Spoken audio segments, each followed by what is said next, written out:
Hi friends, welcome back. Pendulum ETV విన్లో streaming అవుతుంది. Telugu dubbing అయితే పర్లేదు భయ్య. ఇది ఎప్పుడో 2023లో రిలీజ్ అయింది. ఈ మూవీని ఇప్పుడు తెలుగు డబ్బింగ్ అయితే చేశారు. ముందైతే వీడియోకి ఒక లైక్ వేసుకొని ఛానల్ని సబ్స్క్రైబ్ చేసుకోండి. రోజు రోజుకి మోటివేషన్ పెరగాలి కానీ తగ్గిపోతూ వస్తాయి. ఎలా కొంచెం సపోర్ట్ చేయండి భయ్య. Lucid dream and time travel కాన్సెప్ట్తో ఈ మూవీ వచ్చింది. మలయాళం ఫిలిమ్స్ అంటే చాలు ఏదో ఒక ప్రయోగం లేదా ఒక కొత్త రకమైన స్టోరీ ఉంటుందని మనం ఎక్స్పెక్ట్ చేస్తాం.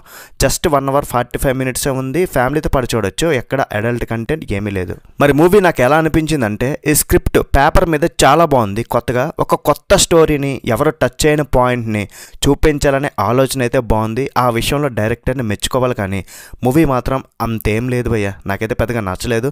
ఇది ఒక జస్ట్ బిలో యావరేజ్ ఫిల్మ్ అంతే. Lucid dream and time travel కాన్సెప్ట్ని రెండింటిని మిక్స్ చేసి దేన్ని కూడా సరిగా బ్యాలెన్స్ చేయలేక, సరిగా చూపించలేక పూర్తిగా గజిబిజి గందరగోళం చేసి పడేశారు. స్క్రీన్ ప్లే అస్సలు బాగోలేదు. కాన్సెప్ట్ అయితే బాగానే ఉంది, కానీ కన్ఫ్యూజింగ్ స్క్రీన్ ప్లేతో నిరాశపరిచారు నాకైతే. Maximum non linear screen play ఉంటుంది. అది చాలామంది ఆడియన్స్కి కనెక్ట్ అవ్వదు. ఏది కళ, ఏది నిజం, అసలు ఏం జరుగుతుంది, ఈ గందరగోళం మాత్రం ఆడియన్స్కి డెఫినెట్లీ ఉంటుంది. ఎంగేజ్ చేసే ఎలిమెంట్స్ కూడా చాలా తక్కువ. అండ్ క్లైమాక్స్ కూడా చాలా హడావిడిగా, యాక్సెప్ట్ చేయని విధంగా చాలా సింపుల్ క్లైమాక్స్ పెట్టారు. అండ్ మూవీ చూసాక కూడా చాలా క్వశ్చన్స్కి ఆన్సర్ దొరకదు. సో మైండ్ పాడు చేసుకుని మూవీ చూద్దామంటే ఒకసారి ట్రై చేయొచ్చు. ఇలాంటి కాన్సెప్ట్స్ హాలీవుడ్లో మ్యాక్సిమం ఎక్కువ తీస్తుంటారు. అవి కొన్ని హిట్ అవుతాయి, కొన్ని ఫట్ అవుతాయి. సో ఇది కూడా అంతే. వచ్చే ప్రతి మలయాళం ఫిలిం కూడా బాగుంటుంది అనుకోవడం మన తప్పే అవుతుంది. బేసిక్గా ప్లాట్ ఏంటంటే, మహేష్ నారాయణ అనే ఒక డాక్టర్ తన ఫ్యామిలీతో హ్యాపీగా ఎంజాయ్ చేయడానికి ఒక ట్రిప్కి బయలుదేరతారు కార్లో. అయితే అతనికి మధ్య మధ్యలో కళ్ళు వస్తుంటాయి.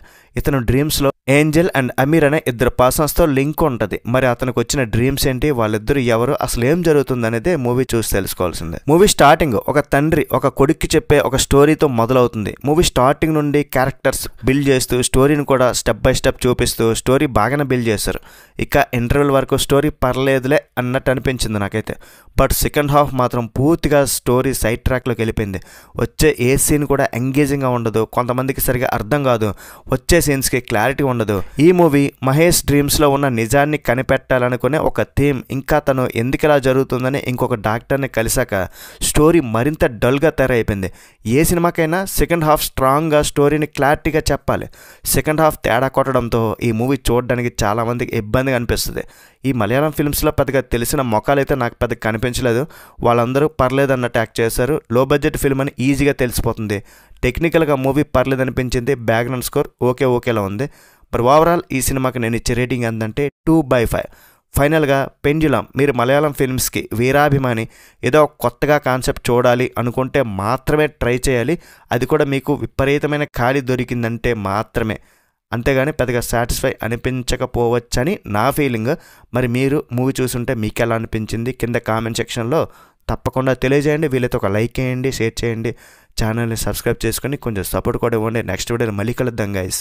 బై బాయ్ అండ్ జై హింద్.